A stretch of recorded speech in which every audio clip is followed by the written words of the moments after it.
6 o'clock p.m. We'll call the meeting, Washington County Supervisors, to order. We'll begin with a moment of silent prayer and then the pledge.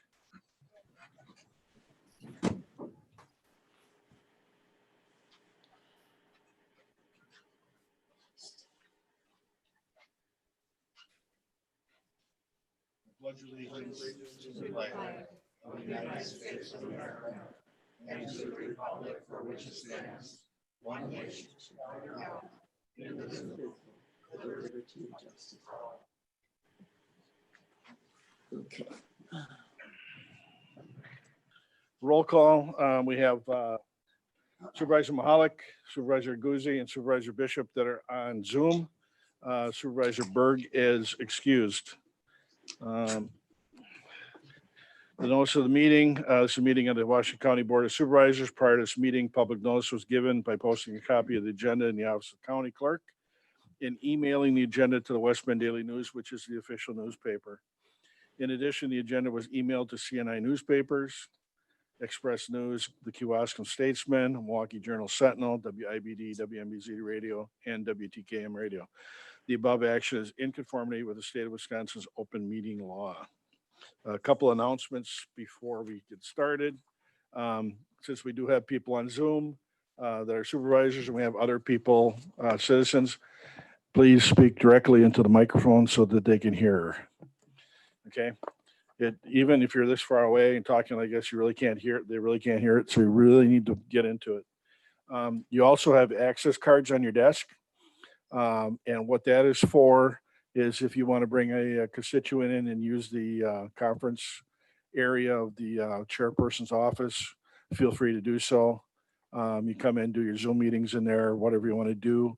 You have access to that room.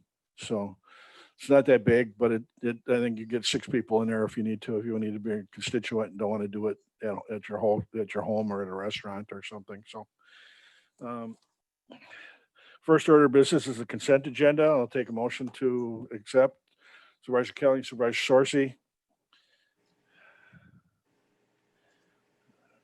All in favor, signify by saying aye. Aye. Aye. Opposed? What question? Oh, I'm sorry.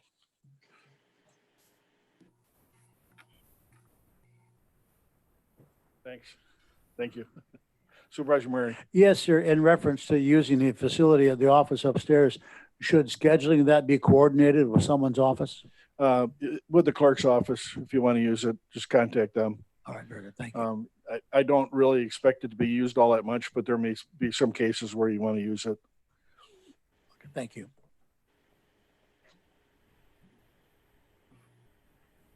Supervisor Schleif. Seeing the clerk's office is still somewhat remotely, are we getting to a point where there's going to be someone answering the phone all the time there?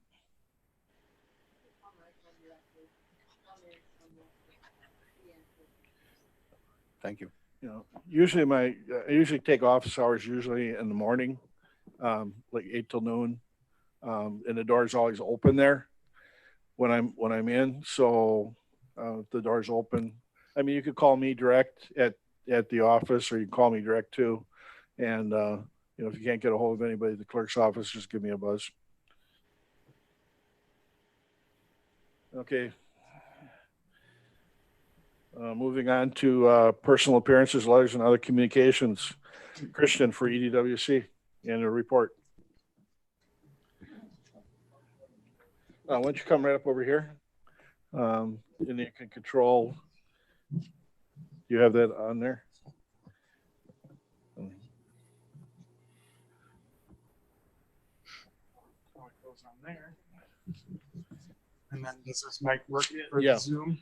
Yeah, just speak into it because it's going to be. Is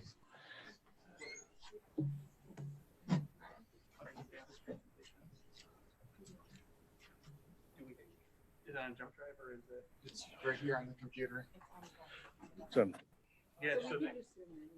Yeah, you'll just cut them off. Yeah.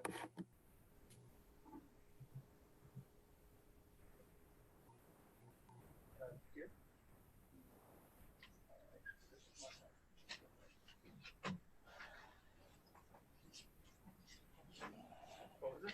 All right. Well, good evening to you. Hope you don't mind. I'm going maskless. Wearing glasses and a mask is not exactly fun. I wouldn't be able to see you if I had to keep talking up here. So I will do that for the duration of the presentation. There's a lot of material in your briefing packet, as you can imagine, unless you want to be here for an hour with me, which I'm happy to do. We're not going to go through all of it in any detail. Instead, what I'd like to do would be to focus in on some insights and then make sure we've got some time for questions. So with that in mind, getting started off here, my name is Christian Cheshlock. I'm Executive Director with EDWC. I've been here for now over 10 years in Washington County. Hard to believe. Some of you I've known that entire time, others some new faces here. So I really appreciate and value every day the opportunity to be a part of this effort. I don't want to presume to know exactly why you chose to get involved in public service. My guess is, though, that while you've got a budget that you're going to be considering, and hopefully we can get it to a balance to your satisfaction, that wasn't the primary motivation of public service. Just guessing, good win, but I'm thinking there's more to it than that. Maybe even though you really enjoy engaging in constituent services, I'm guessing that really wasn't necessarily your involvement for public service. My guess is, not knowing the specifics, there was something that you saw about Washington County and you see about Washington County that you get excited about. This county is full of various strengths and opportunities. Just as an example, we're one of the counties that has the highest concentration in the state of Wisconsin of high growth companies or second stage companies. Hard to believe when you're thinking Madison, but if you look at the data and look at the maps, we've got a significant concentration right here in Washington County. Other assets are our people, the entrepreneurs that are here that are making things happen. Even with all of those assets, though, you probably recognize there's opportunities to continue to make this better for the next generation. You probably saw something that maybe for many others was impossible, and you figured out how to make it possible. And you made it your mission to get elected in public service and try to move forward on making that possible. If that's the case, then you and I have something in common. You and our team here at EDWC have something in common. When you look at our core, our mission is not to be all things to all people, but the impact is widespread. And you're going to see that in just a second. When our team forged some 10 years ago when I got involved with the team, it wasn't as if we were going to tackle all of these great opportunities that were in front of us and it was going to be an easy task. We had lots of barriers. EDWC as an organization wasn't even necessarily relevant at that time. We weren't who we are today. We were looking at not even having systems, processes, and the right people in place to make the kinds of impact and overcome those barriers. Tools and accountability to you. Those are all things that we've had to introduce over the last decade, and I'm excited to say that we've been able to do that. One of the first pieces of this is our team. It is the greatest asset. In fact, we've got an internal process that we call the greatest asset, because once you build this team, as we have, and we've taken the last year to get to just the right team that we need to execute on our business model, which, as you know, is not your typical nonprofit. We are a revenue generating nonprofit that's designed to be self-sustaining. And that's the model that we've been moving towards based on a vision that you set quite some time ago. And we've been following through and executing on that. That requires a unique team to get the job done. I'm excited to say we've got that team. You're looking at them. I hope you get a chance to be introduced to many of them personally if you haven't already. Our job now is to retain that team, which is exactly what we aim to do. As I mentioned, it's been a journey, and the journey began well before I came on board. In fact, it began in 2005. When I came on board, I did, though, want to set a new path for this organization. We coalesced well, but we were at risk of becoming irrelevant by being that proverbial all things to all people, and we couldn't do that. We needed to really figure out what it is that we wanted to be when we grew up, and then also to really drive forward on that impact. And you can see here a list of the characteristics that we laid out and that we've been achieving over the last decade to make that happen. And in a few moments, you'll see how we've been making that happen. I'm excited to say that we have knocked them all down, with the exception of the very last one. That's the one that we're on right now as part of that journey. And we've been even making some progress, significant progress in the last year or so. For those that may not be familiar with EDWC, we'll have to talk afterwards, because there's, again, lots of great conversation we could have around our 3 core business areas, but they do rest in project performance, business performance, and community performance. So all of our services coalesce around one of those 3 buckets. This is really the essence of what drives the success of EDWC on your behalf and on the Washington County's behalf. And it's something that has been articulated to us by our many customers, and we saw some common themes, and this is really how we ended up visualizing those common themes.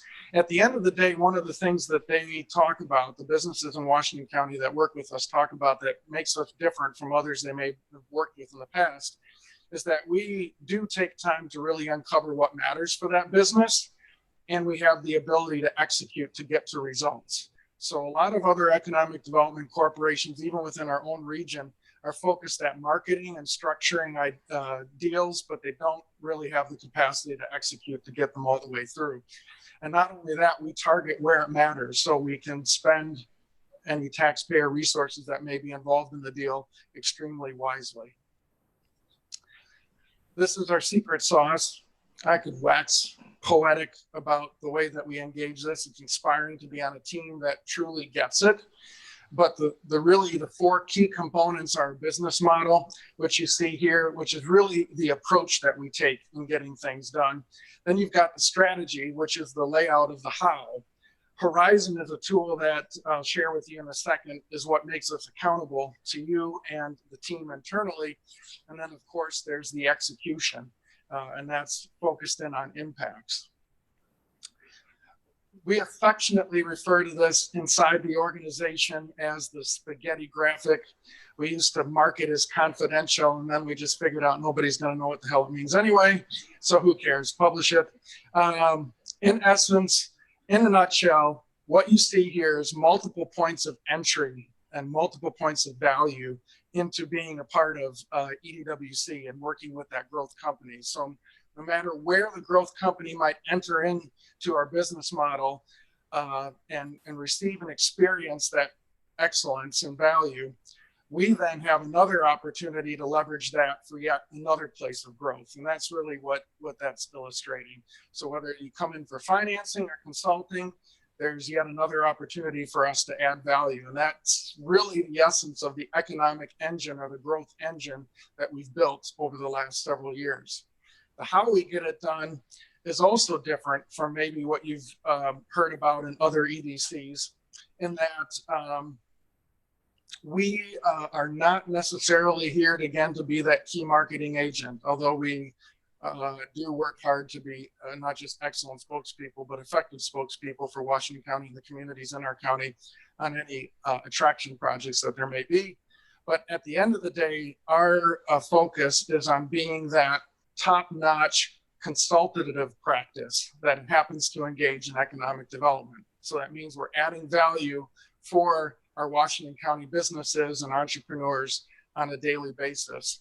And we do that through this platform, which you saw in that spaghetti graphic, of opportunities to not just engage them, but keep them engaged and keep them here in Washington County. This is one of those we won't speak to, but needless to say, what you see here is what that looks like. So in terms of how we do it, that's key. The one thing that I will note in here and is important to recognize in terms of how we are not all things to all people is our target market. You'll see there is really the C-suite of companies. We found that when we don't work within the C-suite or the top leadership, that's not where the decision making happens, and we don't see the greatest results. So our goal is to get right away into the top leadership of companies big and small. Obviously larger companies, they might have a C-suite. Smaller companies, it may be that the marketing person is the CEO, is the finance, and it's all rolled into one. Doesn't matter, but that is who we want to be able to deal with. And it's really any company that's been around for more than a couple of years that is looking for specific opportunity here in Washington County.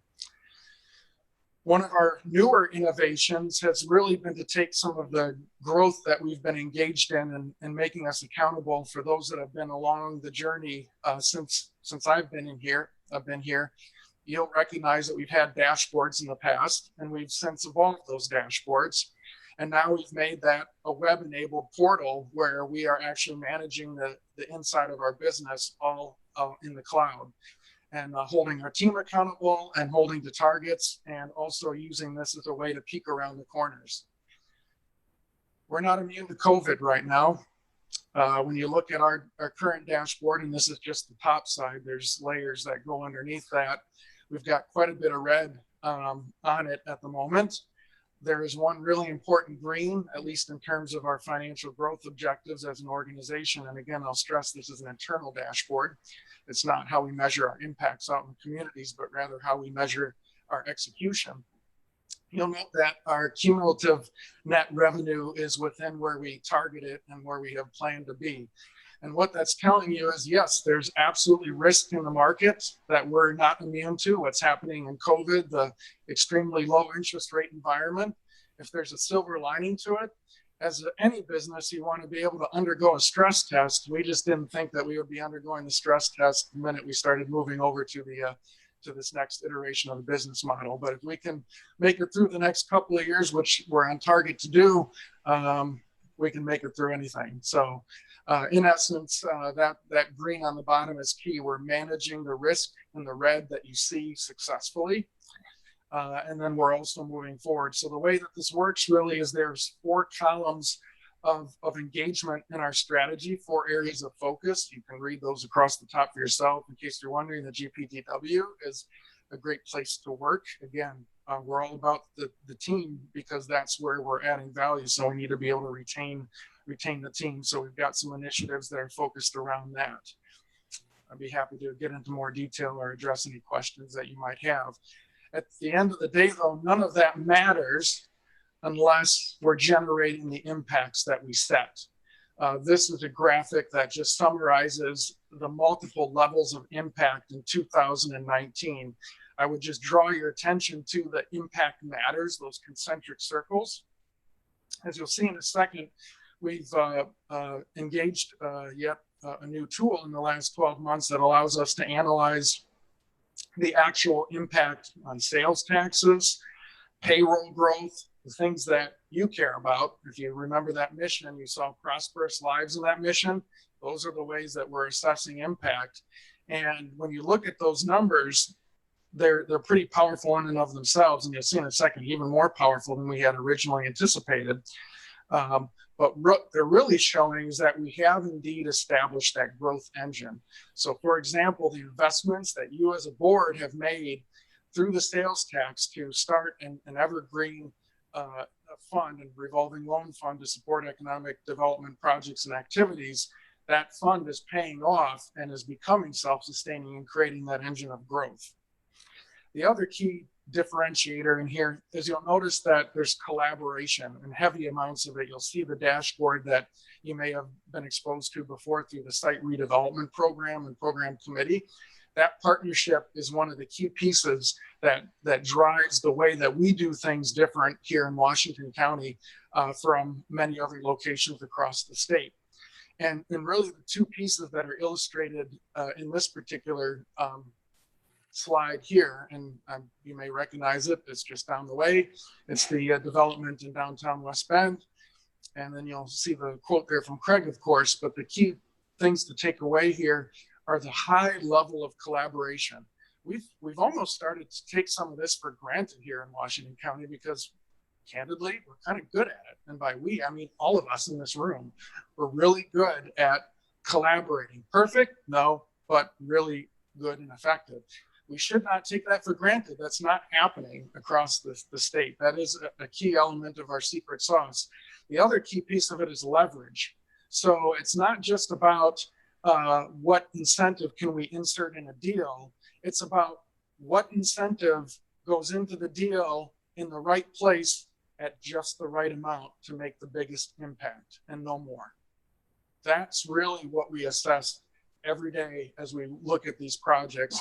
And this is a great case in point. You can see all the different players that came to the table. How do we know? Because we've invested in a toolkit that allows us to measure. You see just an example report. I redacted the project name because the company paid for this report and they wanted to keep it internal, but it gives you a sense of not only can we tell you what the impact is here in Washington County, but we can break it down by taxing body. We can say that the school district is going to benefit in this way off of this project. We use this tool to make live decisions, meaning should we invest in this project or participate in this project or not? It also allows us to project out future opportunity, to project out how we want to allocate resources and look back and say, what kind of impact did we have? In fact, we've been pushing the envelope on this tool. It is customized for Washington County. It actually takes into account the local tax rates, local utility expenses, fees. I mean, it's all built into the model. So this is real-time information. We were pushing the envelope so much that the vendor said, hey, do you mind if we use you guys as a beta on some of these new things that you're asking us to do? Sure. This email just came out a couple of days ago, and I circled 4 of the 5 items on there were things that we innovated with them. For example, the hotel nights and taxes. Now they've put that into their product for national sale and use. So again, we're leading here in Washington County. So what? This is what. I'm actually going to walk through this benefit bucket here, if you will. And this is really about return on investment for the projects that we've been involved with. And I want to say that there are a few slides going forward that deal with the economy as a whole and how we're pushing the needle on the economy as a whole. That's not what you see here. These are the projects that EDWC has been a part of with businesses across the county and as a measure of those impacts only. Yet the numbers are staggering. So if you look at new private capital investment, this is over the last 10 years since we've been able to start collecting the data. We ran every project through the model, and we are now looking at over 300 million of new CapEx. They say in the business world, but capital investment, that's new investment into the Washington County economy, buildings, equipment, hard stuff that sticks around and makes a difference. Again, so what? The net public benefit is really pretty darn epic. What this is a measure of the revenue coming in to our public bodies minus the expenses that these projects are incrementally generating. So that's the net. So this is a net positive of $22 million over the 10 years of projects that we've been working on, 1.3 million of which has been sales tax revenue that's come back to Washington County, not obviously the totality of sales tax revenue. And you can see some of the other figures there. The other staggering number that we've come up with based on looking at the actual payroll data and then also modeling that across the projects is that we have a target that by 2030, we want to reach 1 billion in new annual payroll introduced into the Washington County economy. That's new annual payroll as a result of the work of EDWC and the partnership here with this board. We're already at 736 million. So I have a feeling we may need to recalibrate that goal. One of our board members was mentioning that, yeah, what are we going to do when we reach that number? Well, keep on going for starters. So this is powerful stuff. We've never been able to tell that story up until this year as to exactly what that impact is. So we're really excited to be able to bring you that information. I will take a second actually on this slide to walk through these because this really is key to how we're moving the needle. And it's one of those slides that is a takeaway back to your constituents. It's important to recognize that the work that we're doing in economic development collectively has been actually growing the size of the pie. You've probably heard that phrase before. It's not just that I want my share or you take your share, but we actually want to grow the size of the overall pie. And the data is showing that we're actually doing that. We have been in doing so with that collaboration that I mentioned, and it's getting deals done. The reinvestment of the county sales tax, as you just saw, is in fact generating that engine of economic growth. And it's in fact netting positive, significant positive return on investment for taxpayers. So the taxpayers are netting significant dividends as a result of this activity. We are seeing accelerated flow of activity into the Washington County economy. Washington County is a significant net exporter. What that means is we have a lot of new money coming into the county. We've got a lot of goods that are produced here that are not consumed here. They're consumed elsewhere. When that happens, we've got new money coming into the economy, and we're seeing that accelerate. Another really cool thing, and this is really kudos to many of our local communities, some of which you've been involved in some of these projects. In fact, on this slide, you see a picture of the Hartford. I thought this was kind of fun. You've got Sharon's Antiques sign there in front of a brand new multifamily housing project transforming Hartford's downtown.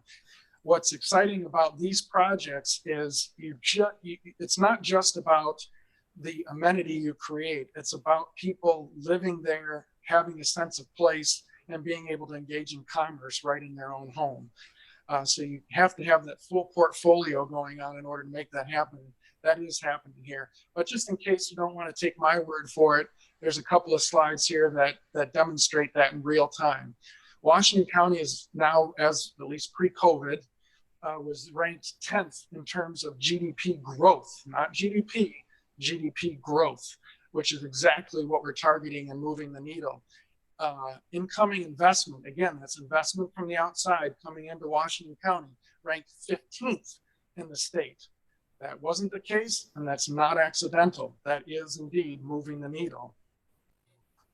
And just FYI, in case you're wondering what goes into the gross domestic product, you can see that we've got the formula down there, but the two key things that are driving it for Washington County, and you see it in the incoming investment index, is gross investment and the net exports. And why do you care about that? Again, it's new money flowing into our economy. The size of that pie growing bigger and bigger.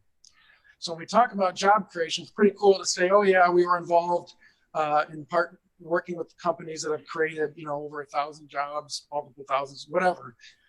But then again, what about the rest of the economy? Obviously, we don't touch every project. We don't touch every company. We don't touch every growth opportunity that happens in the county. What is the trajectory, and are we continuing to see that growth engine evolve? This graphic is pretty neat in that it shows a very solid trajectory leading up to COVID. What I do want to point out, and this gets lost in COVID, some of you that have your own businesses or work with others who have their own businesses may remember. It's kind of hard to remember it because it seems like with COVID, it's like a decade ago. But you may remember hearing some rumblings about the economy softening up a little bit in 2019. And indeed, that was what was going on. And you see it in the numbers just in terms of the job growth itself. The other area where you'll see it is in terms of the unemployment rate. Already beginning in 2018, we were starting to see the uptick. This chart obviously is broken out to show the pandemic's impact here in Washington County, which is beyond stark, the reverse hockey stick. But it is important to point out that as an organization, we were noticing some other softening going on that we needed to respond to. And you can see it here in the unemployment rate as well. Another area where you see it, and this is one of those key insights. And when it comes to job growth, in fact, in one of the previous slides, I'm going to go back there just to underscore this point for you. And again, something you can take back to your constituents. Washington County has historically lagged the nation in job growth. And you can see we still do, but we've been working hard to close that gap. And now we're down to far less than a 0.2 of a gap between our job growth and that of the nation as a whole. And so our goal is to be able to exceed the national trajectory on job growth.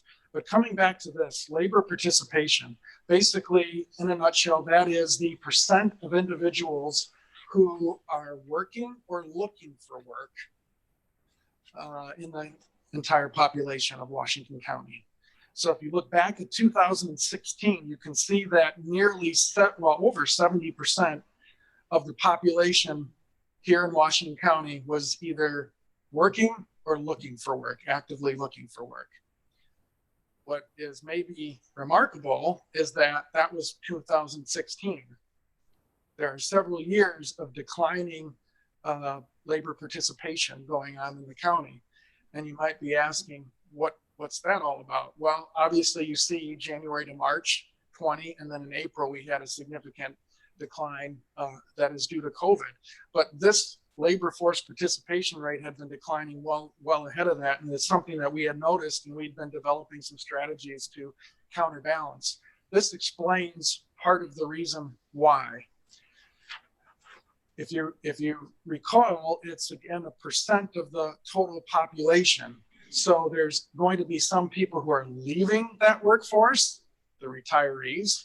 And here in Washington County, we have more than the national average of individuals who are retiring soon and getting ready to retire and get out of the market. That's obviously going to decrease our overall labor force participation, assuming those retirees continue to live here in Washington County.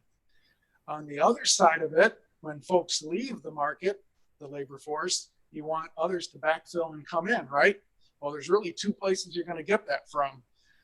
Young folks that are rising up, the millennial, and we're below the national average in terms of our population that are millennials. The other area are people coming fresh into your economy, fresh into the county, new transplants coming in from elsewhere. Wisconsin, not just Washington County, Wisconsin has a diversity challenge. And I don't mean just racial diversity, which I know is a charged topic today. That is a piece of it, but I'm talking about diversity just from the standpoint of, if you think about it, I call it the "what high school did you come from" question. You get that question in Wisconsin. You don't get that question in other states, many other states. The reason we get that question in Wisconsin is because we're blessed to have these close networks, right, of friends that we've known for years and years and years, and there's not a lot of movement in and out. That's a really cool thing. We cherish that.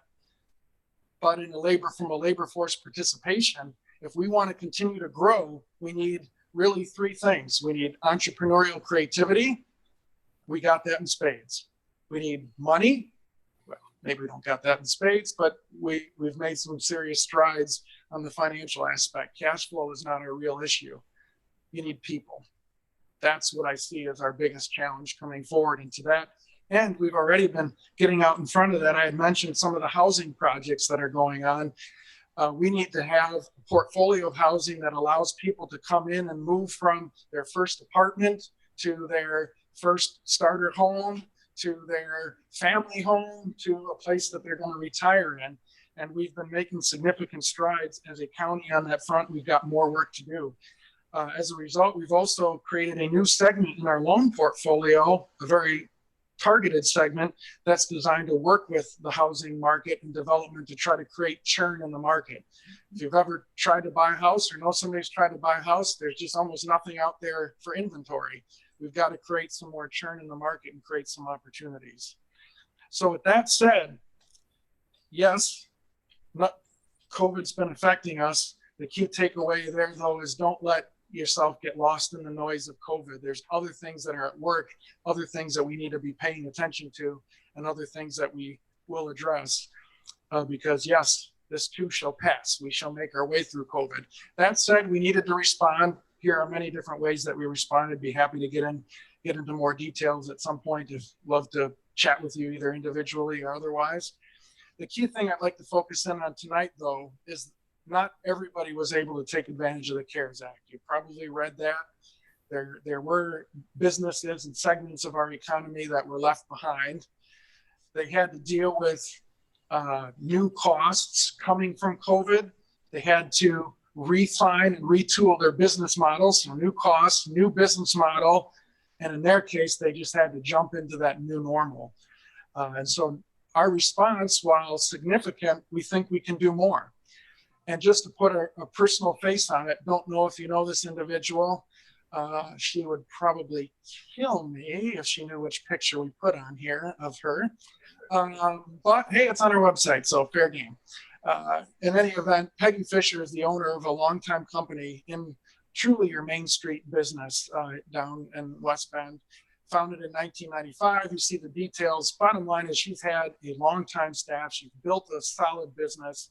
She is that entrepreneur that we want to uplift and uphold. And she was left behind in all of the wonderful steps that were taken to support our economy during COVID, including the We Are All In grant program that the state had. Not really all of us, and apparently she fell into a gap in that program as well.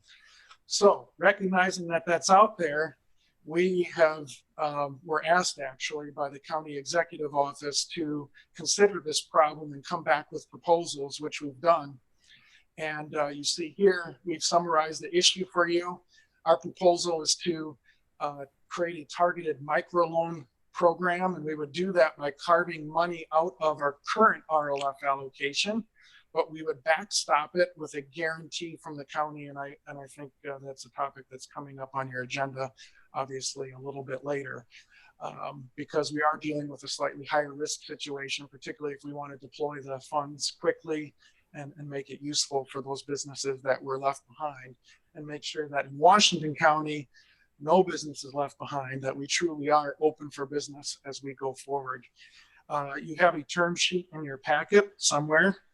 And I do want to point out that we would suggest one revision to that proposed term sheet based on feedback from the business community, that there would be an allowance for an up to 6 month deferral for payments. If you can imagine, the cash flow isn't going to come right away, so we need to give them a chance to generate that cash, essentially bridge today to the opportunity of tomorrow. That is what I have for you. I did want to leave you with this though. We've been doing together many right things. You see a list of them right here. And we're getting noticed. Washington County is getting noticed. Our number one goal was to not follow, but to lead. And we are doing that today. So if there's a key that message we're taking away from this is, now is not the time to pull back on the gas. We need to keep our foot on the pedal to the metal, keep leading, keep staying strong, and lead Southeast Wisconsin forward through economic prosperity, one prosperous life at a time. Thank you. Be happy to address any questions.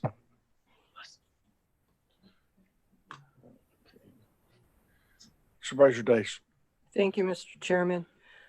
I had the privilege of meeting Christian when he first came to West Bend, or Washington County as a whole. He impressed me then, and he impresses me today just as much as he did back then. I was fortunate enough to be a part of a few projects that were going on then, a minimal role played by the mayor, which I was at the time. So I just want to thank you for the job that you've done over the past 10 years. It's been remarkable. You are a remarkable young man. I've always felt that way. And thank you for staying with Washington County, because we have certainly benefited from your expertise. So thank you. It's a privilege. I'm glad 48 is still a young man. That's good. It's been a privilege. Thank you. Gosh. Supervisor Galitz. Thank you. I fully agree with your assessment of the current growth and future growth. And I even furthermore agree with your statement about the declining labor participation. So that's on top of my mind. You got the build that they will come, philosophy. But the reality is that those businesses need to know that there's a dependable labor force with specific skills needed for said business, whether it's, Briggs that opened up down the street and, they got millions of square foot with a handful of employees working there. Guess what? Those handful of employees are highly skilled.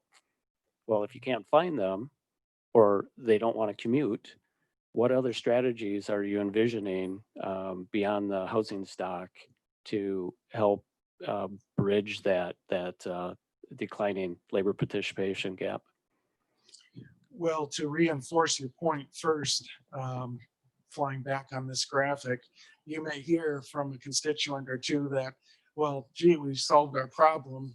One, positive effect of COVID is now we've got all this unemployment, right? So therefore our labor force participation should have improved. Well, it has improved, but it's actually gone nowhere. The net, if you look at June 2020 now, is, if you draw a straight line across to January, is not too far away from where we were in January. So it is about bringing more people, and beyond the housing initiative, one of the things that we're doing is really focused in on working and collaborating with this group here, as well as the county executive's office, on a broader portfolio of solutions, one of which has to do with education. We've got people who are here getting educated in our high schools, retaining them and giving them opportunities to stay here is a critical piece as well, knowing that they'll probably boomerang away, but then we've got to be able to bring them back. So targeting some initiatives to get them to come back. Right, avoiding the brain drain that we continue to hear about. Well said. Are you exploring partnerships with headhunting recruiting firms, colleges around the nation, in terms of showcasing, look, we have this desirable economy that's growing. We have desirable employers that we just talked about. We got this wonderful story, but do colleges, placement offices and colleges know about Washington County across the nation? I think that's a great suggestion, and it fits well with the initiative that the county executive office is building, and that we're certainly in full support of, which is to not just make them aware, but to have direct opportunities and incentives be a part of why you should come back. And at least not forget the technical colleges too. Yes, sir. Well said. Thank you. Thank you. Supervisor Schleif. Thank you, Mr. Chairman. I too echo the remarks earlier. It's really impressive what you've done, and we appreciate it every day. Very well. My question on the labor participation, a lot of us are retired but work part-time. How does that play into this? Are we only talking about full-time employees, or when retirees work, does that count too in our graphs? So I'm going to tiptoe into your answer because I'm not a statistician and I don't want to play one on TV. But it does include full and part-time. If you want to know more than that, I'm going to have to bring my colleague Dan Anhold up here to have a conversation with you, and I certainly can get him to reach out to you and have a conversation about some of these numbers and kind of dig deep into what that might mean. But yes, it does include you. If you're still in the workforce part-time, it would include you in that percentage. Okay, that was my question. Thank you. Yeah, you bet. Supervisor Connery. You brought up a couple of things, and one thing was fiscal impact analysis. Mhm. You brought up, and you brought it up in that about borrowing money to businesses, correct? Make sure you speak into the mic. Okay. So you brought it up in that, with dealing with money going out to businesses, in other words, loans. And that's one of the ways that you know that you want to do a loan for them or not. It's part of the underwriting, yes, Okay. for a loan. And then you also brought up the fact of small business loans that we're going to be talking about later, maximum $20,000 and whatever. Was before you started looking at this borrowing to the small businesses, did you do this impact study? This analysis on that to see if that was a good place for you guys to be putting our money? So the difference between the impact study that you're exampled in a new business that's adding jobs and growing and wages, and the gap that we're filling with the microloan program is that you're looking at mitigating loss. You're trying to prevent loss. And so when we do meet with a loan customer, we do plan to assess the efficacy of the program through the impact analysis as we go forward, and then be able to report out, this is what we were able to prevent. As far as a proactive look at it, we're not quite sure yet what the uptake is going to be and the specific demand and need and who's going to be specifically doing that. We have modeled a few different scenarios, the loss of not facilitating these businesses is material to the county. And it's material not just because of the economic impact dollars, but because these are entrepreneurs who are going to be losing talent that they may never be able to get back. And that, I don't know how you put a number to that per se, but it is significant. Right. Well, I'm looking at it at the point of the numbers were talked about here, 30 to 70% no repay. In other words, total loss of the monies, 30 to 70% of it. And that impact analysis could have been done on that to see if that 80%, 60%, or whatever that maybe do pay it back, if they're going to do enough for the county in order to make this thing still float, even with that loss. Based on our modeling. Now, of course, there's a ton of things we don't know, Right. such as what the loss would be. Right. My personal opinion is that it is going to be on the lower side of that very significantly, because we know our neighbors, Washington County, and the ethics here in this county are such that I don't let people leave high and dry. But full disclosure, we're dealing with a different loan structure than we would normally do. So we want to paint a very accurate picture of the potential risk. At the highest end of that, our scenarios come out to be net positive. Again, assuming the type of business, is it a restaurant or is it a travel business? I mean, all of that plays into the actual impact analysis. So for me to tell you it's going to be this number, I'd be a liar, and I'm not going to do it because it's rubbing a crystal ball. But what I can tell you is the general movement is that it is net positive, even at a higher loss rate, which I don't think we'll see. Okay, thank you.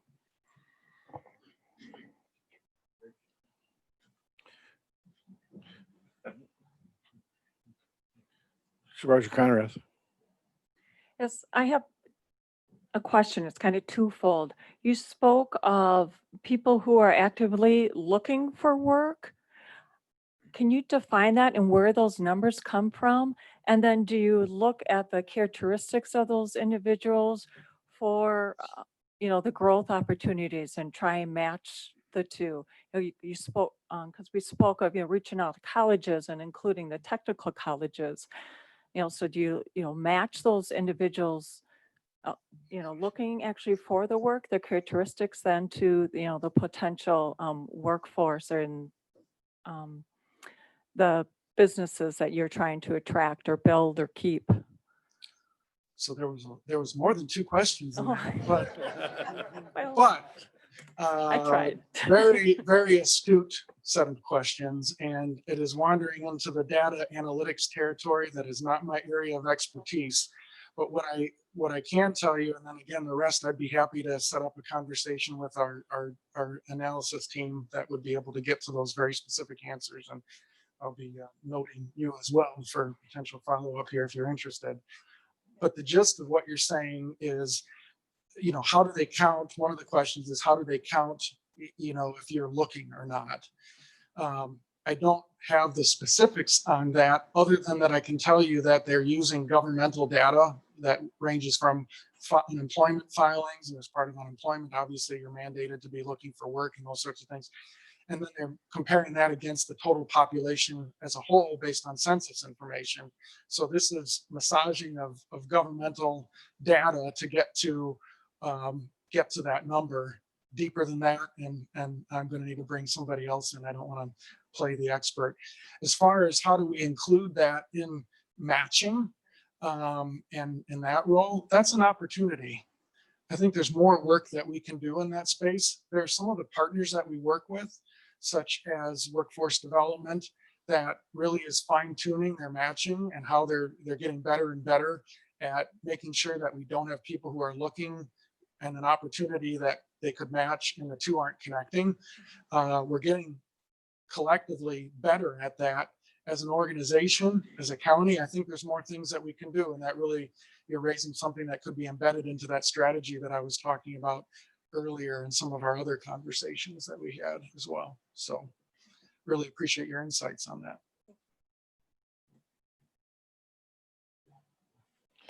Thanks, Christian. Thanks for all you do. Appreciate it. Very welcome. I remember a few years ago talking to your wife, Yeah. and I said, Christian's an all-star, Oh. and I stand by that. Thanks. My son Julio today said, "Dad, go get him." And I said, "Are you worried?" He said, "Oh, no, you're fine, Dad. You got it. You got it." So that's the assessment that matters most, right? Thank you so much. Oh, sorry. One more question. Supervisor Conrath. Okay, thank you. You know, this economic growth, that's excellent and everything, but also Washington County values itself in our quality of life and our green space. You know, I appreciate, you know, the old Fleet Farm being, you know, torn down and, you know, new business coming in that space so it's not vacant. So I'm just curious how you look at balancing that also when people are looking to come in and build, because we don't want to fill, you know, the rest of our farm fields with Fleet Farms. You know, I represent the town of Polk and part of the town of Jackson, and they, you know, truly value their quality of life. Well, we've got a choice. One thing we can't choose is whether or not growth is going to happen. Now, we can accelerate it or slow it down, but growth will happen. The question is, how do we manage that and where do we invest? And do we have a plan to manage that growth? So that's step number one. But I put this slide back up because at the end of the day, this really illustrates, you've underscored another thing that makes the work that we do different. There are many, many organizations that shall go nameless that really focus in on filling those farm fields and taking them down and creating the next big albatross of a building that really is adding value. It does, but it's not necessarily looking at what do we have already in order to put up that new distribution center in a new location. We have to do that sometimes in a planned way. It's a totally very important part of our long-term economic growth, but you have to create new infrastructure. You have to build out, you know, well, new water, sewer infrastructure. All of that is expense.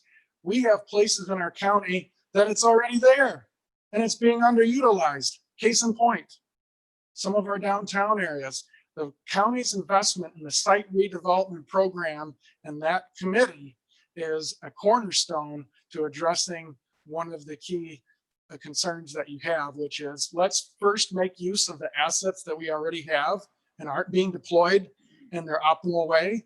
We've got infrastructure there. Let's build those out, transform those, and where we need to on a targeted selective basis, that's where we'll grow. So this project is preserving farmland. Yes, I use site redevelopment. Brownfields would be the important way to put that. That is the brownfield program. These are places that the market has said, this is too risky for us. We don't know what's going on here, but there was a big manufacturer, probably not good, so we're not touching it. The brownfield program that this county board is invested in addresses exactly that. And every acre that you put here on a brownfield, you're preserving an acre of farmland.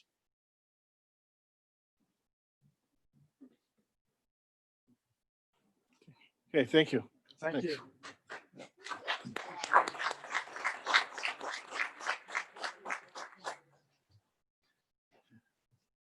Next on the agenda is budget presentation. County Executive Shulman.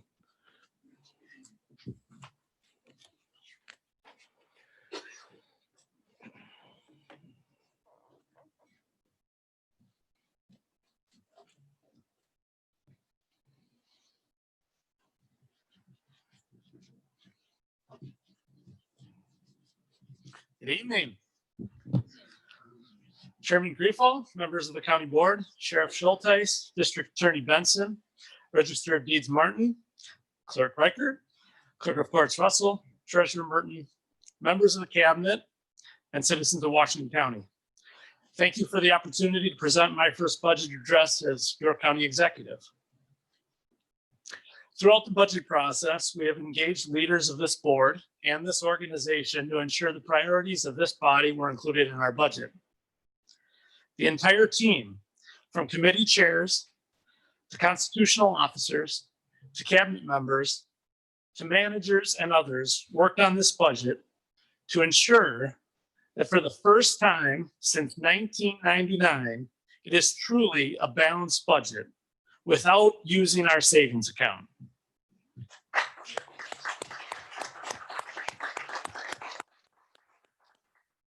I need to thank our budget team, Dave Barber, Margie Hammers, Brad Steckert, Dave Owens, and Kathy Wild for all of their hard work, as well as all of our teammates that made this budget possible. We set aggressive targets for the departments in this budget. Our team of departments hit them and exceeded our expectations, which allowed for this balanced budget. When I ran for county executive, I pledged to focus on the people, live within our means, encourage economic growth, ensure our rural communities thrive, and maintain the best quality of life in the state of Wisconsin. When I announced as a candidate, I pledged to stop using our fund balance, our savings account, to balance the budget. Today, I'm introducing a budget that keeps my promises. Focus on the people. This budget funds a county newsletter, and by 2021, the county will have a new website and regular listening sessions with county elected officials. Live within our means. This budget does not borrow or use our savings account for the first time in 2 decades. Encourage economic growth. This budget invests in M7, a regional economic development organization, and continues to double down on the work you just heard about by EDWC and our revolving loan fund. Thriving rural communities. This budget continues to fund our 2050 transportation plan and reforms the land use division. Maintain the best quality of life in the state of Wisconsin.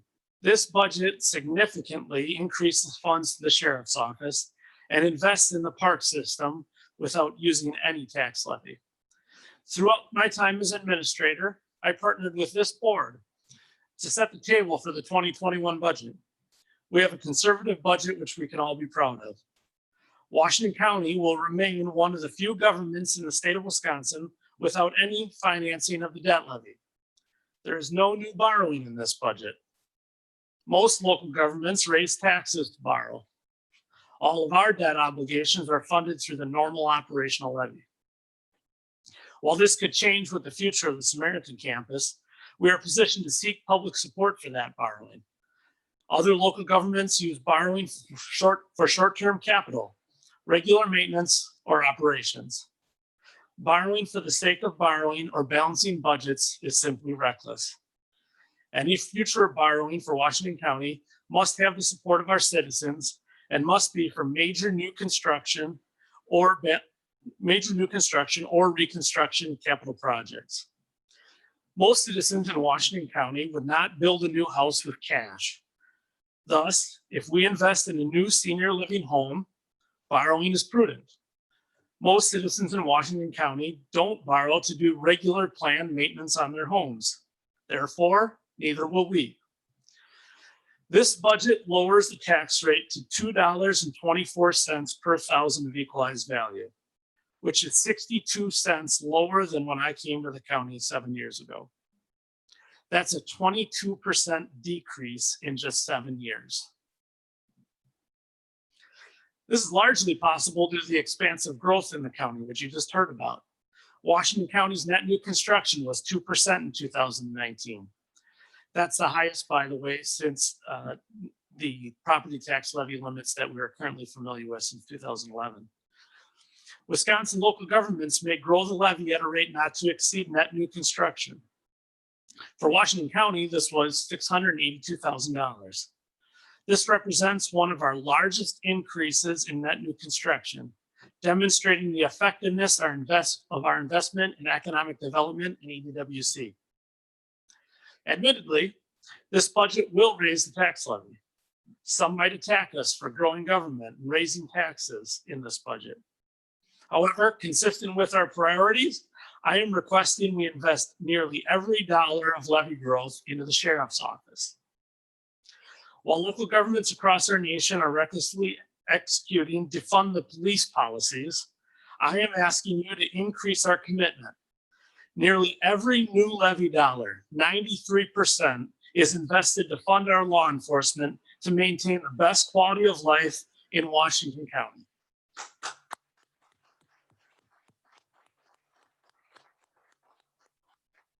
We have more work to do to make smart reforms and investments in our sheriff's office.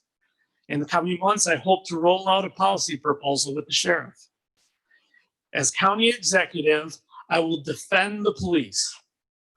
Now, you need to approve the resources they need to keep our community safe.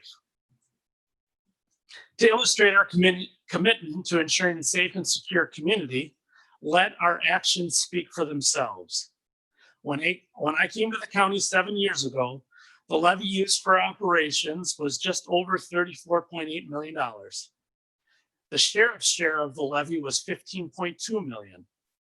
In that first budget in 2015, through debt reduction and efficiencies, I cut the total levy by $1 million, while at the same time giving the sheriff an additional $1 million.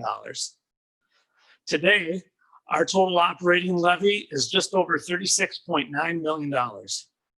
Meanwhile, the sheriff's portion of the levy is nearly $19.3 million, or 26.9%. Dollar for dollar, the sheriff's levy has grown nearly double the operation levy. I am proud to invest in our deputies and our sheriff's department and our highest priority of a safe and secure community.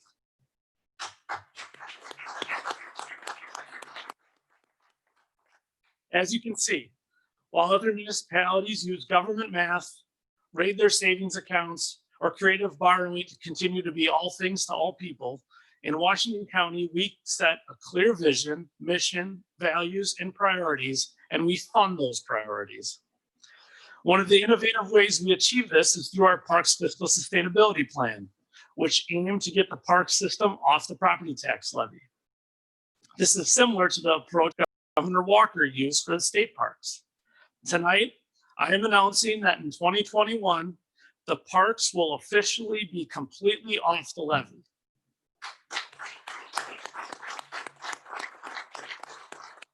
That is over a $1 million reduction since my first budget nearly 7 years ago.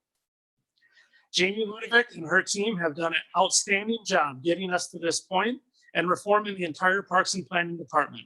Thank you, Jamie.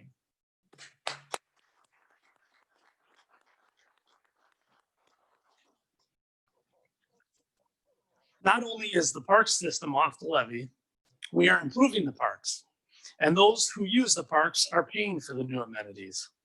In 2020 alone, we've added a dog park and renovated the barn at Sandy Knoll. Some of you are drinking a beer there, I saw you. In 2021, the users will fund an expanded beach at Yar Park and more.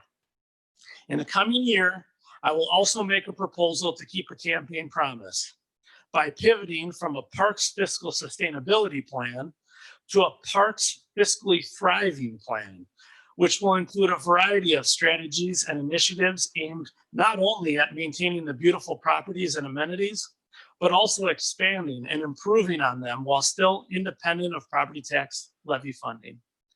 I am confident the park system will increase the number of users so that in the coming years, we can lower the cost to families and continue improving our amenities.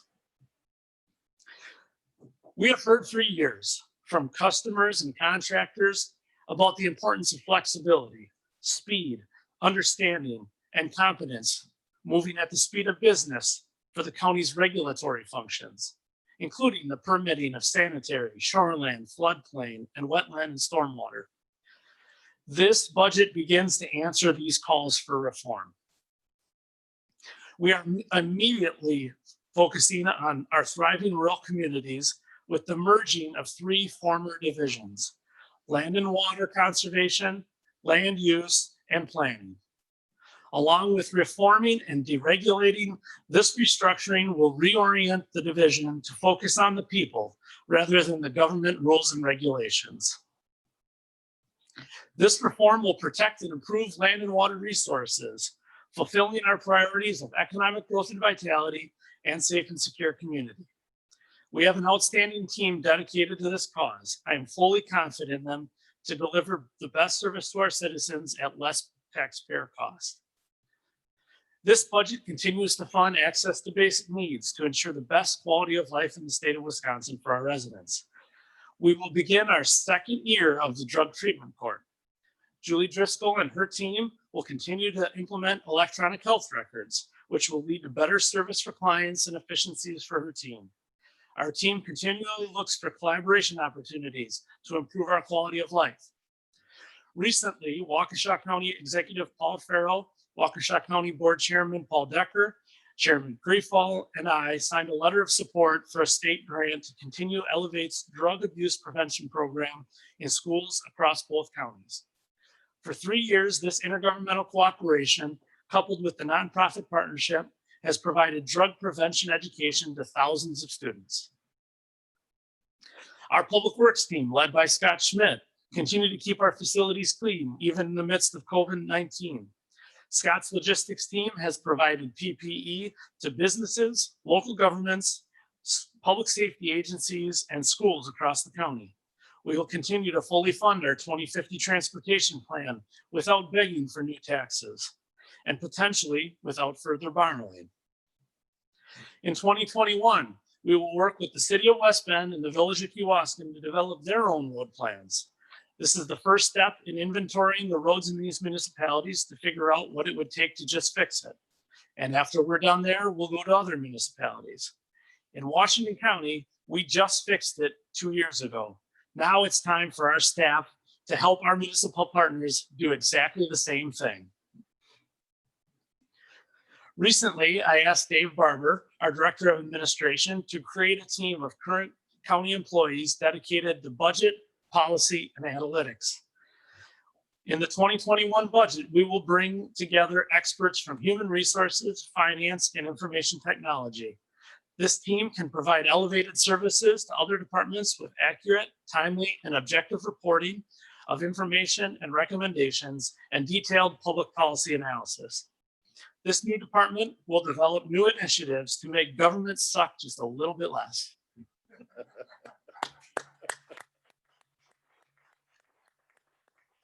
Good government is good politics, and this is a well-governed and administrated county in action. I remain committed to asking the legislature to provide tools to eliminate excess government, improve property tax assessing, and streamline government services. This new team will help ensure we have the information to back up our conservative reform ideas. Finally, the CARES Act undoubtedly helped us to preserve the savings account the county has worked so hard to build by taking on COVID-19 response costs. The money provided by that law is sufficient to respond to the pandemic. Our joint health department is evidence of government cooperation, pooling resources to effectively respond to public health crises. As other local governments look for more revenue in the form of levy limit flexibility or federal COVID bailouts, Washington County has a truly balanced budget. Thank you to Kirsten Johnson and the entire Washington Ozaukee Public Health Department team for their diligent work throughout this pandemic. The net of this budget is simple. Nearly every dollar of new levy is invested into public safety. Parks is completely off the levy. Land use will be reformed to focus on the people and encourage thriving rural communities. The budget is balanced without raiding our savings account. I am proud of this budget. We are the first county that I know of to release a budget framework post-COVID-19. I'm betting you won't find many who simultaneously have no plans to use their savings account in a COVID world and do not increase borrowing. This is a conservative budget that funds public safety, does not borrow any new money, and is truly balanced. I now turn the budget over to you, the county board, for committee review and final passage. In my first budget as your county executive, I have kept my campaign promises. This is a budget of which we all can be proud. Thank you, and I'll be happy to take any questions.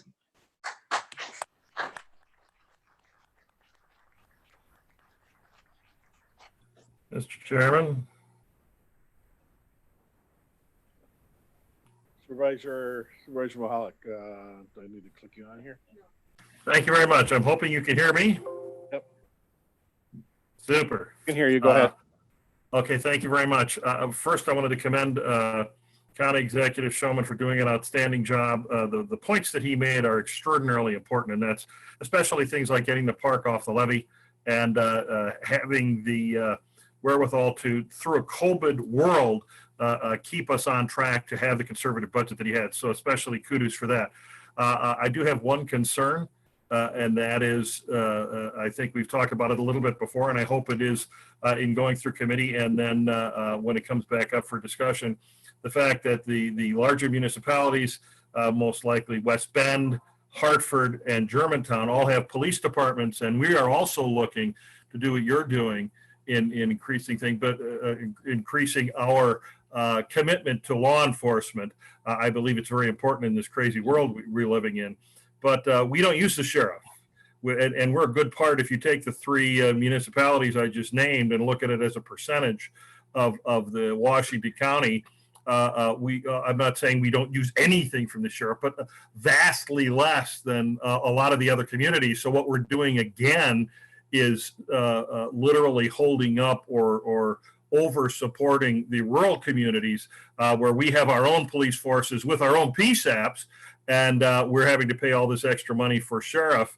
I'd like to know if there is a way to make sure that the communities that are going to benefit from this actually have to shoulder a little bit more of the burden rather than placing it on the larger municipalities that have their own police forces and have to fund those police forces. I would suggest you consolidate your dispatch with Washington County. That would be part of it, and you are correct, and you know that is something that I would sincerely consider. I still don't think it's all the difference, but we'll certainly take that under advisement if you'll let me know what can be done to make sure that the increased cost for the sheriffs is somewhat equitable, because right now, at least as I've seen it, the municipalities are bearing an inordinate amount of the burden. We're paying a lot of the taxes, but we don't get as much of an advantage as the rural communities who don't do anything as far as a police force. The county is their police force, and there's nothing wrong with that. But then let's look at making sure that the payment is equitable across all the different municipal taxing. Thank you. Supervisor Bossert. Okay, wanted to respond to Supervisor Mahalik a little bit as well. I think our sheriff's department may evolve a little bit in that they may become the first call backup resource for public disturbances. That may be one way in which that benefit is shared. So if there's a public disturbance that's beyond a community's ability to handle, the sheriff's department is going to be the first one there to back them up. Thank you.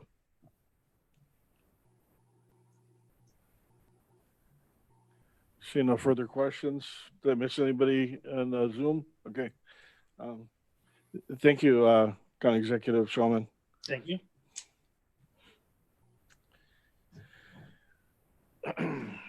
Consideration upon request reading of resolutions and ordinances, 2020 Ordinance 8, Ordinance amending Railroad Consortium appointments, Section 15-31.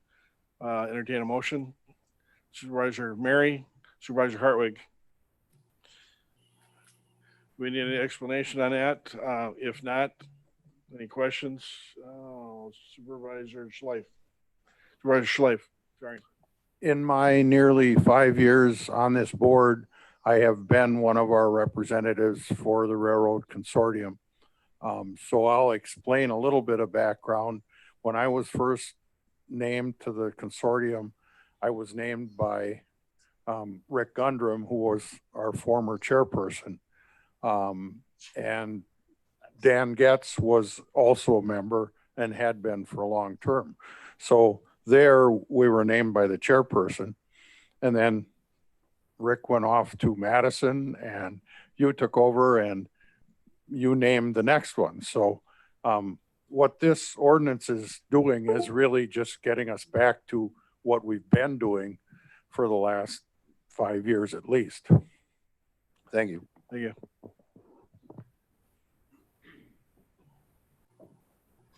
Supervisor Dice. Thank you, Mr. Chairman. I have no problem with either this ordinance or the next one we're going to be taking up regarding ADRC. But I guess I was looking for a little more reasoning as to why these changes were occurring. Jeff kind of answered it as far as this one goes, but Do you want to speak it out to it, or do you want me to? I'm assuming that none of these or all of them were in compliance with state law, county code, and other bylaws. I don't know that. I couldn't tell by the reading of the material that we were provided. So I guess that's, Yeah, actually, the appointments by the chair, once we went actually to an administrator form of government changed, but the appointment process never changed. Now that we've gone to county executive, looking at all of the changes, that was one of the last ones we got to, and found out that basically the county executive would appoint make all the citizen appointments, and the county board chair would make appointments of the board. We just want to codify that and make it so that we're compliant with the state statutes and with code. It also broadens the pool of candidates who can serve on those committees, Supervisor Dice, because the committees themselves are shrinking in size. This allows the county board chair or the county executive, depending, to be able to draw from the larger membership of the board if there isn't availability or interest to serve. okay. Thank you. That answers my question. Okay, seeing no further questions, we'll vote on this electronically.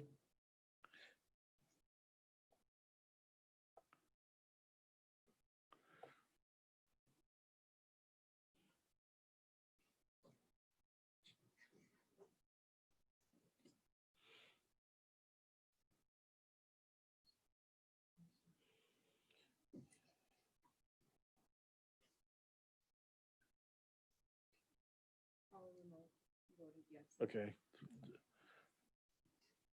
Unanimous. Motion passes. The 2020 ordinance 9, ordinance amending the Aging, Disability and Resource Center, ADRC, board appointments, section 1525 and 5812. Entertain a motion. Supervisor Schleif, Supervisor Schulteis.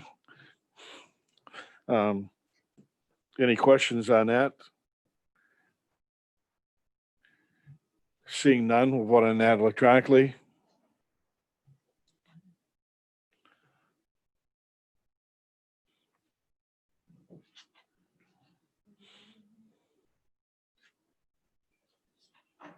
It takes us a little bit longer with the Zoom voting.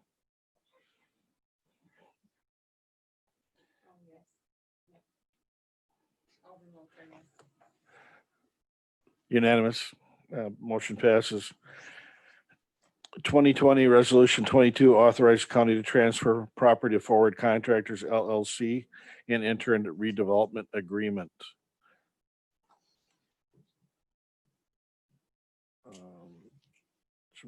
Supervisor Gauts and Supervisor Vespalic. Okay.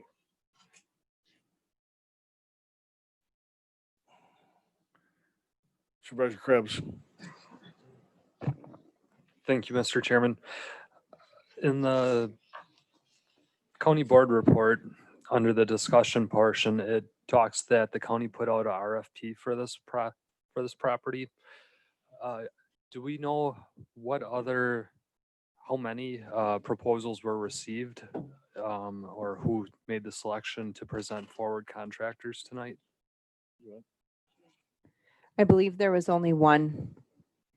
Thank you.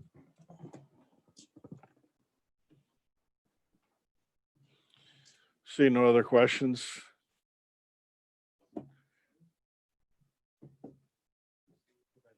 Oh, Supervisor Dice, sorry. Thank you. Were there taxes due on this property? I believe there were. This property was a brownfield. So it was handled quite a bit differently. I believe it was taken maybe 5 years ago, 6 years ago. And then the brownfield remediation process started through the Planning and Parks Department with Deb Silsky leading that. So this property, I believe at the time it was taken was maybe, was it 20,000, Brad, that was owed, 23,000 that was potentially owed? I don't know the exact amount. Oh, so we've got this thing working right here. I don't know the exact amount of the taxes, but I know this was taken by tax foreclosure in 2015. So was that included in the purchase price then, or is that just, No, the purchase price was 5,000. so why is there any cost to the county if it's being purchased? Even though the document said there was a minimal cost, but why is there any cost at all? Or what is that cost?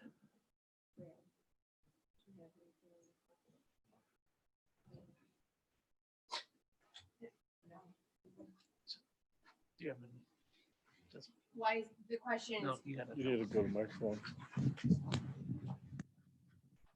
So my hypothesis on the answer to that is, so because this is through the county's brownfield program that Deb's been working on, there's been quite a bit of staff time spent with the grant and money being exchanged that way that is probably reflecting as the cost. The county has invested a significant amount of time into sort of the future of this property. So that's what the minimal cost is? That's Yes. referred to? Okay.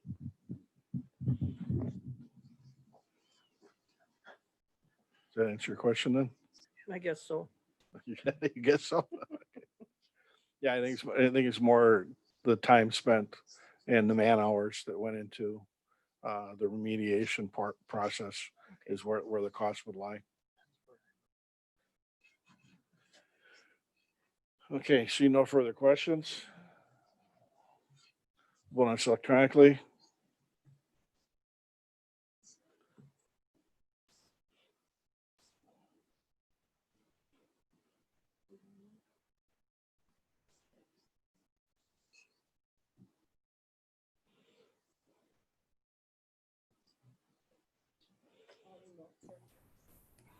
Motion passes unanimously.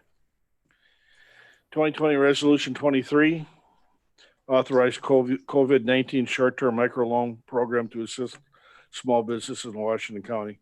Looking for a motion? Mr. Chairman, I would move to approve, but I do have two questions too, if I may. Sure, okay. Motion by Supervisor Mahalik, second by Supervisor Bossert. Go ahead, Supervisor Mahalik. Thank you very much. Two questions. One is it says that we have just under $500,000 that's coming back. And it does mention the whereases and the why fors in our resolution that we're going to have or move forward with taking this money. And I believe very wisely using it to help some of the small businesses in Washington County. Actually, I think that's a very creative thing, which is why I motioned for it.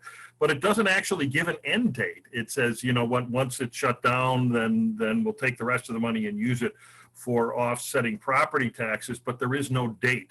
So I wanted to know if there is going to be a date, who says it's shut down? Does it have to come before this body to be shut down? Would that be done by the executive or you?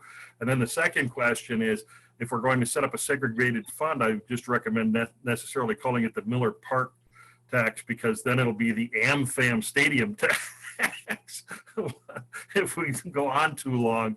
So just wanted to know that it wouldn't be done that way, because I know that there are legal ramifications once the name changes, that the term Miller Park wouldn't necessarily be able to be used.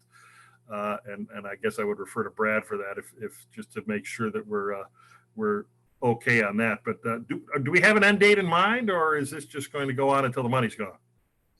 We have an end game in mind. There's a couple things that actually is in your documentation. It's reflected in the terms of the loan. I guess we didn't specifically call it out, but the terms of the loan are 4-year terms. And therefore all of this would be paid back by the end of that 4th year, which obviously is 2024.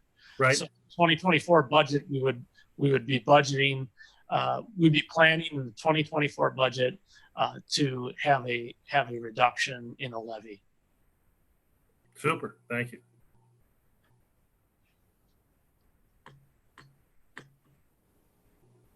Supervisor Connery? Yes, thank you. One question I guess I really have on it here. Need to It says talk it- into the mic a little more. Okay, it says right in the resolution here that we should receive just under 500,000. And I guess my question is two-part here in that, who's going to make up the difference? Because you want to loan up to 500,000 in one area, it states. In some of the reading, it states it could be up to 3 million. So I guess my question is here, is it capped at 500,000 period? Or is it going higher than that? So the loan program could go higher than that. The initial revenue from the Department of Revenue, we are told by the Department of Revenue will be just under 500,000. That's not the end of it. It's just the first payment. We expect additional payments. We don't know how much they will be. Obviously, that the money hasn't come in yet, but there will be residual payments through 2023. And then the question at that point becomes, how much is it? The more we get, the more that can go into the segregated fund and ultimately will go back to a tax levy reduction. Wouldn't you have that stated some way in this resolution, not to exceed money received by? No, because there's no way to know what the number would be. And I think what the county board, at least myself as an elected official, needs to know is whatever we get from the Miller Park tax or the AmFam tax or the stadium tax, ultimately will be used for this program and then to reduce the levy. And whatever that number is, that's what's going to be used. No more, no less.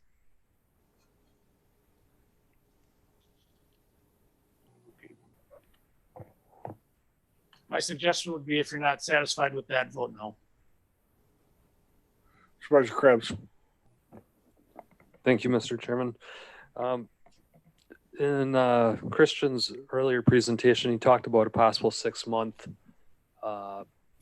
waiver of the loan repayment. So does this need to be amended to reflect that at all?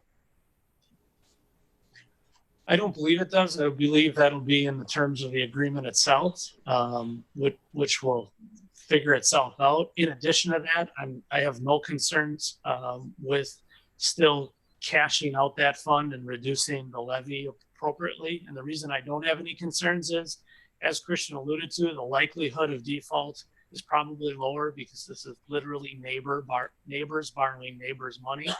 In addition to that, by the end of 2023, any defaults that we're going to have, we probably will have already had. I expect the defaults will likely occur on the front end and likely not on the back end of these loans. So I don't believe there's a need for it, but certainly it's the pleasure of the board. Well, if the document, if it's a working document that you're okay with EDWC modifying those terms, I just didn't know if that needed to be reflected in this actual resolution. But the other part is if the payments are deferred 6+ months, should the county expect that we would not be having the funds returned for property tax relief for additional 6 months? That's what I was trying to get at with my comments about 2024. I have no concerns about that because in 2024 there'll be sufficient principal paid off that we'll be talking about a negligible amount. That by 2024 it's only the interest that would still be outstanding? Right. Okay. If the county, and remember these funds, although they're segregated, it's not as if they're not all part of what the county holds. So if we have to backfill for a 6-month period of time with general fund just to get us through 6 months, that's not a problem. Okay. Just to go out and hypothesize a little bit on this, let's say if we have a 0% default rate, we get every payment due, how much money would actually come back to the county? I guess who gets to keep the profit of the interest on these loans? Would that be entirely EDWC or is that a shared surplus? Christian, do you want to try to answer that or do you want me to give it a crack? come up here? Sure. Yep. The short answer is EDWC would retain the interest because it is actually, the funds are actually coming out of the existing impact fund. The money that you're talking about with the stadium proceeds or whatever, that's setting aside, stays in the county just to guarantee in the event of potential principal loss. So we're actually loaning out of the current impact program. We're taking a segment of that. And so it's governed by the current agreement that we have with the county already, which means we retain the interest. So for the next 4 years, the county will essentially be still retaining that 500,000 or whatever the amount is. Now, the interest on the 500,000, if that's what you're asking about, I may have misunderstood then, that is retained by the county because Well, you're holding that. So there's now two interests, I guess, that I wasn't aware of because I thought that the county would be taking the check that we received from the state of Wisconsin Department of Revenue or the actual sales tax and be turning over that to. No, it's staying within the EDWC. county. It's just being segregated for the purposes of guaranteeing against potential loss.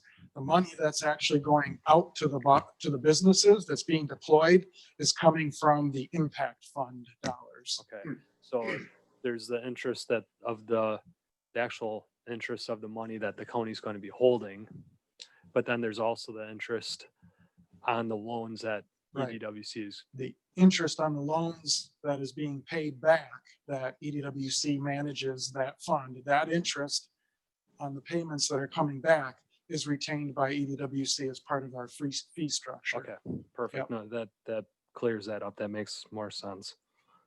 Thank you. That's all I had.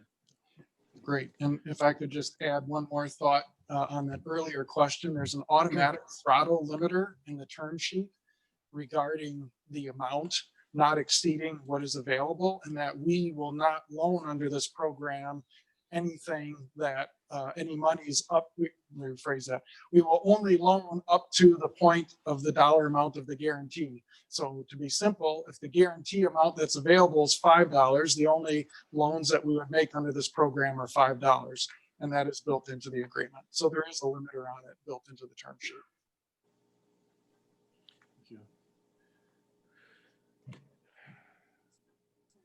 Supervisor Kelly. So sometimes we get a little lost in the weeds on these things and we start to dissect all the various terms and conditions and dollars going here and there. And that's just county board supervisors doing their due diligence in making sure that everything's properly accounted for. So basically at the end of the day, we have the RLF fund being used to give out microloans. And we are basically using what we're getting back from the county, from the sales tax or the Miller Park tax as a backstop, as a collateral, if you will. So that's the long and the short of it. But what I think is more important to remember is that thanks to COVID, there's a lot of people that were extremely damaged by what happened during COVID. We tried to make the federal government tried to make everybody whole again by using the CARES Act, which helped a lot of people. And then, of course, the state also kicked in and helped more people. But there are several businesses in our constituency that are suffering right now that did not qualify for either program. And that's what we're actually talking about. So if you get rid of all the minutia of the dollars and cents and terms and all the rest of that, what we're talking about is actually helping the people that you know in your communities. So All-Star Travel, maybe that little pizza place where you go down the street to get a pie every now and again, or other little small businesses, the hobby shops or things that don't qualify under the CARES Act or the States Act. So that's what we're doing here today is we're looking out for our neighbors. We're looking out for our constituency. I really think this is an excellent program. This is the kind of thing that literally to me is a no-brainer. I mean, we have the ability to backstop this. We have the ability to loan the money. Christian has even stated, even at its worst case scenario, we're going to have a net positive out of this. And this is the kind of thing I love to come back to my constituents and say, this is what we're doing for our fellow people. We're looking out for our business. We're looking out and making sure that people retain their jobs, retain their businesses. This is government with a heart.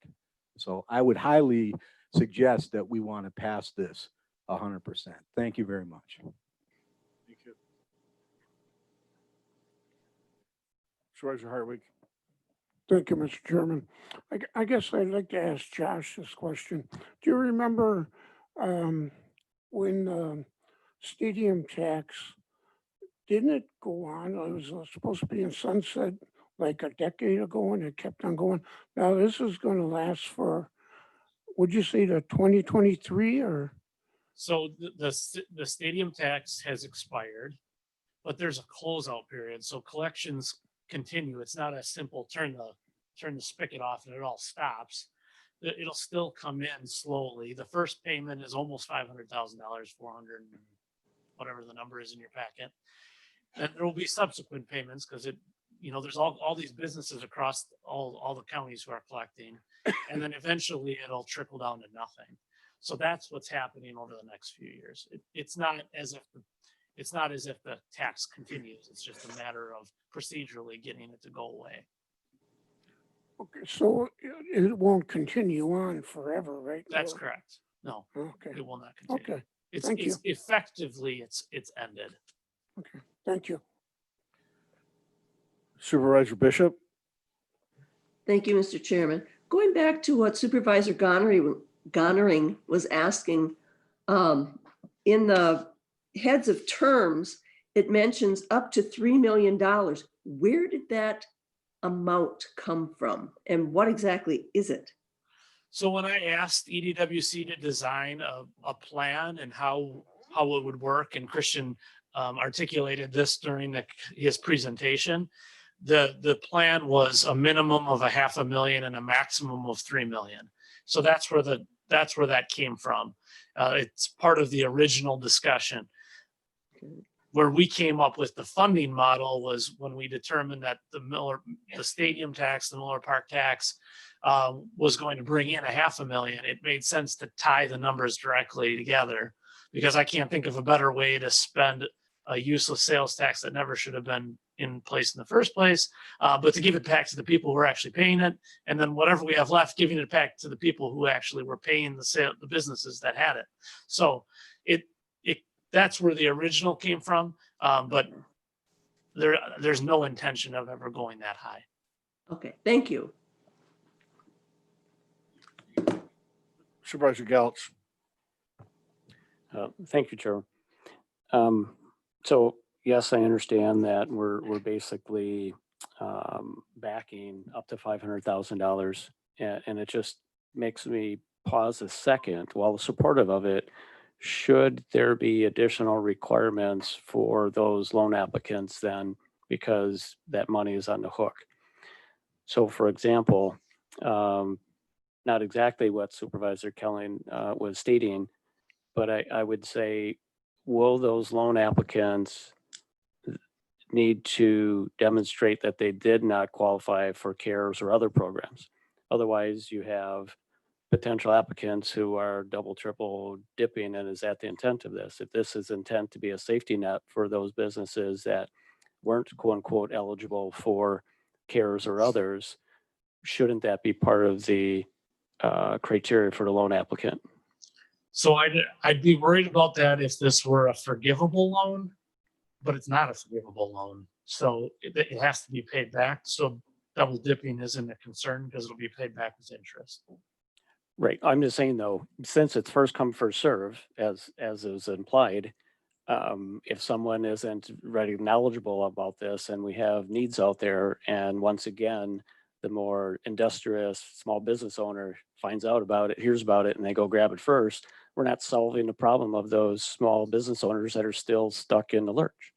So that's what I'm concerned about. I love the idea. It's great. Give this an opportunity to keep them afloat. But if we don't reach those that truly need it, then we missed the boat.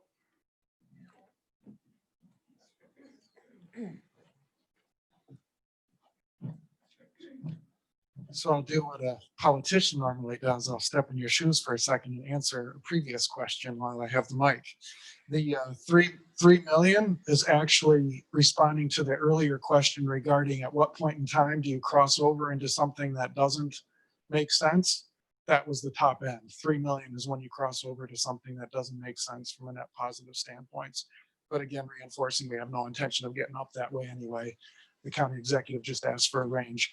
So to answer the question, it's built into the program via the target. If you look at the business and the type of business that we're targeting, that's the business that fell through the cracks. That's how we know we're getting to an underserved group with this particular program. A business that doesn't fit in the target, it doesn't mean they're not worthy. They're just worthy of other programming that already exists. So my we're point is, are you going to not accept their application if they're not in the target demographic that you speak to here? Right. So if they're not in the target, they're not eligible. Right, But we thank you. have another. We have That another wasn't program. clear to me. Thank you. Yep. Supervisor Markart. Thank you, Mr. Chairman. I'm as listening to this, I'm struck by the fact that there's an added benefit here, and that is connecting a bunch of our smaller businesses, our entrepreneurs and stuff, to the EDWC. People that, generally for whatever reason wouldn't be engaging with them. They're not looking at building $1 million facility or reclaiming a brownfield or something, but this again links up more of our citizens with EDWC, and I see future benefits from that as well. Thank you. Supervisor Mary. Thank you, Mr. Chairman. I have a question. You talked about the mom and pop pizza parlor down the corner. They've been going around doing their business and work with their bank and so on. What medium are we going to use to make sure they're identified as possible recipients of this? How do we identify what their need is, and how do they know that this is even available? How are we going to let the world know this money is going to be available and who's going to be eligible to receive it?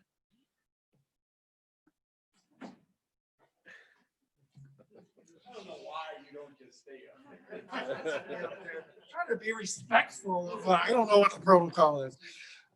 Shout from the rooftops. No, seriously, we've got significant marketing avenues that we're going to pursue. This county has in the county executive's office, and you all are great marketers. We will get that word out. This will not be hard. It's one of those things that the media likes to grab onto. I don't have any concerns about that. I think I would be amazed if we don't hit our limit quickly. So. Should I stay? Okay. I was, when this was presented in its infancy to me, I was very excited about this. Everyone benefits, not only the business owner, but the community as a whole.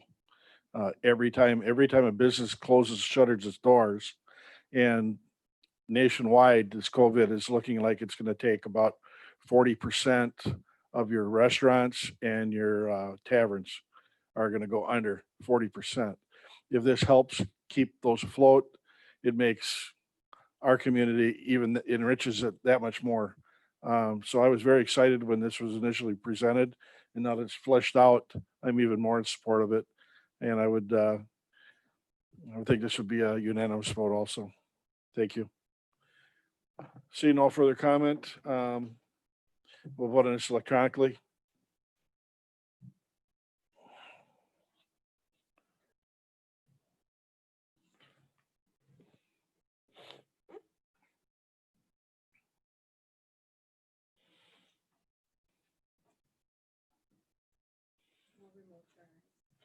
Motion passes unanimously.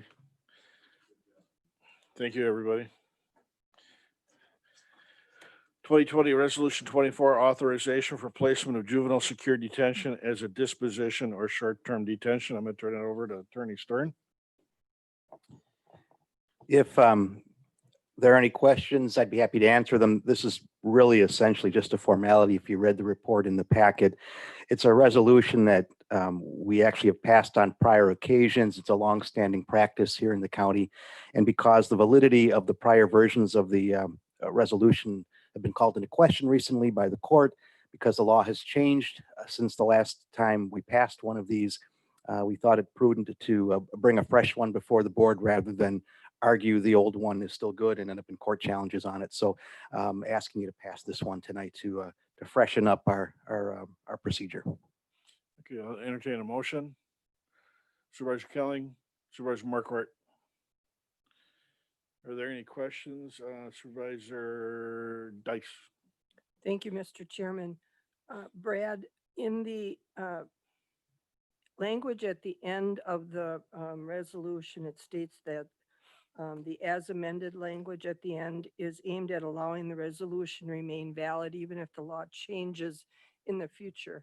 Just for clarification, that only means other changes in chapter 938, but not specifically this subsection, correct?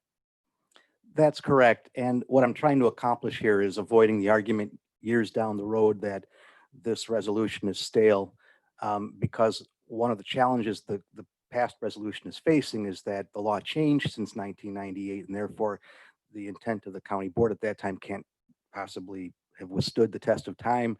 And therefore, if we put as amended, it just allows this resolution to continue on. Hopefully, that's my intent. That's my goal. Will that be the case? I don't know. But I'm trying to give us that opportunity to survive future challenges. Thank you. Supervisor Bossert? I'm wondering if we should just put this on a calendar to renew every 5 years, and that eliminates questions about it going stale. I don't think that's necessary. I don't think what we have, quite frankly, is stale. I think we could easily withstand a court challenge, but I don't want to go through that time and expense. And monitoring this thing every 5 years might be somewhat of a challenge. Quite frankly, I think this is a tool of the district attorney's office and the courts to have at their disposal. And I would suggest that in the future, if they have concerns about it, they bring that to our attention and we bring it before the board again. So. Okay, see no further questions. We'll vote on this electronically.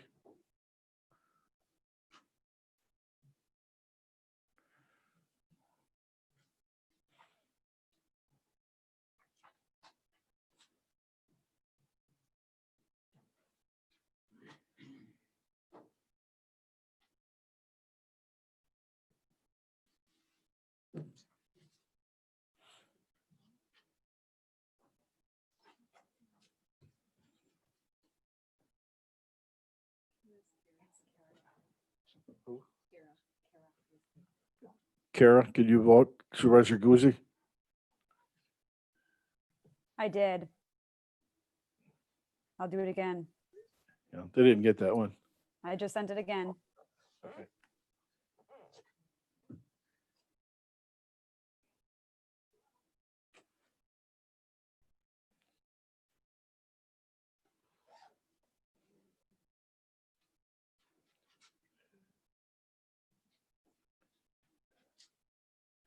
If you don't get it, you just want to ever say aye or nay. Hmm? Oops. You got it. Huh?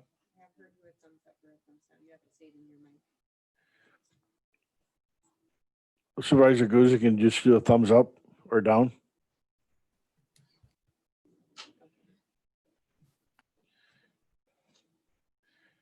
Motion passes unanimously. 2020 Resolution 25 authorizes sale of an approximate 40-acre site, Marks Woods. Entertain a motion. Supervisor Krebs, Supervisor Dice. I'm going to turn this over to Attorney Stern also for a brief explanation. As circumstances have somewhat changed since the last time this matter was brought before committee, and I don't want to, I guess, steal the thunder of Jamie and her team over there, but originally this particular resolution was brought and it was discussed in the closed session. At that time, there was an offer on the table. This resolution was directly intended to address. Since that time, that offer that we entertained and we're talking about has wavered. However, there are a couple of additional offers now that the department is considering and that I think are going to end up being favorable at some point here for the county to consider and accept. We don't have a closed session item on the agenda tonight, so I don't want to get into too much detail concerning price and so forth because we're still in negotiation stages. After speaking this afternoon with Jamie and her team and speaking with the county executive as well, because this resolution is very generically worded, I think the general consensus among us, the administrative team and so forth, is that we're going to ask the county board tonight to still go ahead and pass this resolution so that it authorizes the Parks Department to continue to engage in negotiations with the party that right now is making an offer or will allow us to counter the offer. Quite frankly, we're asking for the board's trust in that we're going to take the advice of our realtor and our experts and not accept an offer that is too low or unreasonable or below what we would think is appropriate. And of course, if you give us that trust and that authority this evening, we would then come back with a report once we're able to wrap up the sale, hopefully. The reason that we're asking for that this evening is because to go back to committee into a closed session and come back yet again another month down the road to the county board is going to take time. And quite frankly, we'd like to get a deal done on this piece of property and wrapped up. And so that's why we're asking. If there truly is an objection to that, then I guess we'd ask the matter to be referred back to committee. But I think knowing what's going on behind the scenes and talking with Jamie and in her discussions with the realtor, I think we're pretty close to coming back with something that's very advantageous for the county. So like I say, this resolution was passed by committee. It was done so under a different set of circumstances. However, again, because it is very generically worded, it really just does give us the authority to sell that property off under terms that we can agree upon with a potential buyer. So if there's any questions, I'd be happy to answer best I can. Otherwise, I know Jamie's here and can discuss that with you as well. Are there any questions? All right, seeing none, I'll vote on this electronically.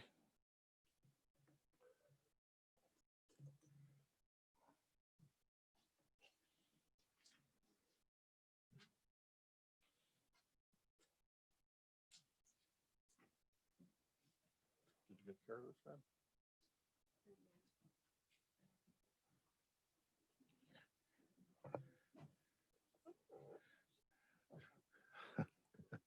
Yeah. Supervisor Guzzi, could you give a thumbs up or down? Thank you. You must be at a, maybe you need to move your phone just a little bit, like at my house. I get dead spots everywhere. Huh? Okay. Oh yeah, we're in the basement too. Yeah. So, okay, we good? What do we got there? Oh. Motion passes unanimously. Next meeting date, Wednesday, October 14th, 2020 at 6:00 PM. We are hereby adjourned. Thank you, everybody.